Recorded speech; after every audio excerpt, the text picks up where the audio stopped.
G'day guys, so this is Will from the Running Injury Free Revolution. In this video we're just going to be looking at rotation. Now as a runner, because you're moving forwards, you want to be able to ensure that your body moves in a nice forward plane with your arm movements, with the movements within your body being aligned with that plane of movement as well. You don't want to twist and have your body moving internally if you know, of course, that that movement isn't matching the direction for which you're moving. So if you twist your body, what it's basically going to make you do is waste energy going in a direction that you're not traveling in. It's also going to cause you to lose your alignment and lose a lot of efficiencies. So let me show you exactly what it looks like. Starting with the runner at the start here, before showing you the afterwards pictures, what I'll show you is, first of all, why we start to hyper-rotate.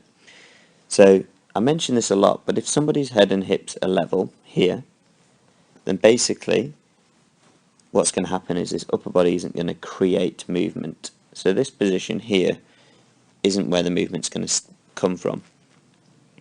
Instead, what's going to happen is the runner's going to have to create movement using power. So you can see the runner here is throwing the leg out. They're contacting as a result heel first. And they're really having to focus on long strides. That contact in front makes the hips sink down and the knee bend forwards here at point of contact, and then there's the push off as a result. So that's going to be creating a lot of movement using power. So you can see it again here. So it's throwing it forwards, contact in front, knee bends, hips drop, and pushing off, using the push off from the calf and an overuse as well of the hamstrings, glutes, even the quads. Now what happens in those three actions is, first of all, when you contact in front, we get that break and the hips drop, so you get a lot of movement here. Now what a lot of runners want to tend to do when they run is move this around a lot, so their middle, it's what we refer to at RIFREV as sexy hips. So because we're pushing off using power, this really makes the hips lift and internally rotate. So a lot of movement occurs here. What you'll also see is as well, is as the push off occurs, the shoulder on the same side as that push off also comes in. So you'll see it here, so starting on the right side, the push, and then the shoulder lifts and come in. She then lands on the left side, and the same thing, pushes, and then you'll see on the opposite side the shoulder lifts in. See that again? So he bends down on the right, pushes off, right shoulder comes in, left shoulder comes down, and push off again. So not only do we have movement occurring through the hips here, we also have the shoulders rotating inwards with every push off. So what is referred to in theory as a support phase, and then with the swing phase or movement phase, that's when the body's rotating in. In terms of movement, the way in which we position our body in terms of alignment and posture relates back to our nervous system. And with there being a lot of nerves on the back of the neck, with the brachial plexus between the neck and the armpit, that's going to create a lot of tension through the body, a lot of stiffness. Same thing as well occurring through the hips. So this hyper movement here, this rotation, is not only going to affect your movement, it's also going to create a lot of stiffness through the body. Underliningly, the reason why that rotation is occurring is because the runner here, as they try to increase their movement or move at all, it's all done using power. And as a result of that, the philosophy underlining it is, the more you push and put out, then the greater your speed or the further you will travel. And with that analogy, a lot of people naturally coordinate that with their brain to want to swing their arms and move. Kind of like when somebody unnatural goes into the water, they want to move their body a lot to turn that swimming technique into movement. However, that's not how a good swimmer swims as well. So when you see it here, what we want to do is show you how to stop that.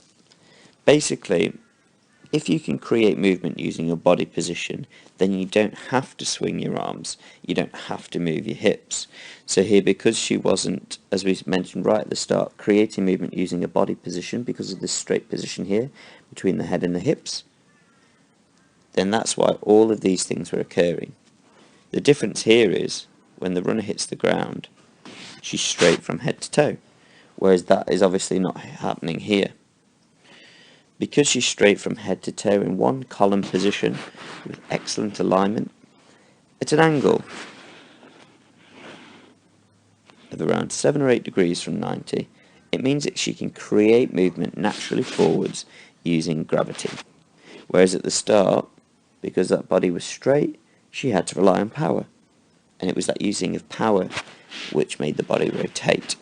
So as you can see now, because she's landing in that nice straight position, where she's focused on being nice and long through the hips and chest, keeping the body straight from head to toe at that angle, and contacting now below the hips instead of in front, which was creating that break. What you can see is the runner is now able to stay straighter through the hips. There's less movement here, which we'll focus on first. So you see as she runs, she's staying straighter through the hips, less hip flexion occurring, whereas when you see here, what you can see is excessive hip flexion occurring, whereas here it's a lot less, and as a result of that, she isn't going to be moving as much. You can also see it as well through the knee. The knee here at the start, excessive hip flexion, whereas at the end, if you watch on the left hand side, the supportive side, that is now increased. So there's less flexion occurring both through the hips and through the knee, which we saw here at the start, which means that she's staying a lot straighter right through this middle part of her body. Also, she's not having to pump the arms, so at the start her arms were moving in, the shoulders were lifting. Now because she's creating movement naturally at that leaning position, she can keep those shoulders down and move them back to front. What that basically does is it means that the body doesn't rotate much, and rotation as a runner is very gentle, and it occurs between the thoracic and lumbar spine, between T12 and L1. It's a very small rotation, and that allows us to run in a way that's more efficient, so we're not twisting and wasting energy going in an opposite direction. Another crucial thing to remember as a runner is that we want to do less to create more. So by creating movement naturally without twisting the body, we're remaining more compact.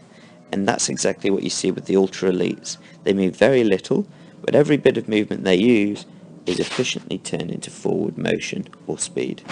So there's just a few technique, guys, in terms of preventing that hyper-rotation. A final point to remember is if you imagine a central line through your body, your arms should never cross it. So your arms, you don't want them to bring across your body, and that too will prevent that rotation from being excessive. So just remembering to keep nice and long, to create movement with your head in a nice column position, straight from head to toe at an angle. Also with that, planting directly below the hips and keep those shoulders relaxed. And ultimately, that rotation which you see occurring on runners can be gone as quickly as you know it. There's probably a 20-minute gap between here and here, but the difference in terms of rotation and movement through the body is incredibly excessive. So this is Will talking about rotation as a runner. Check out more videos at www.rifrev.com.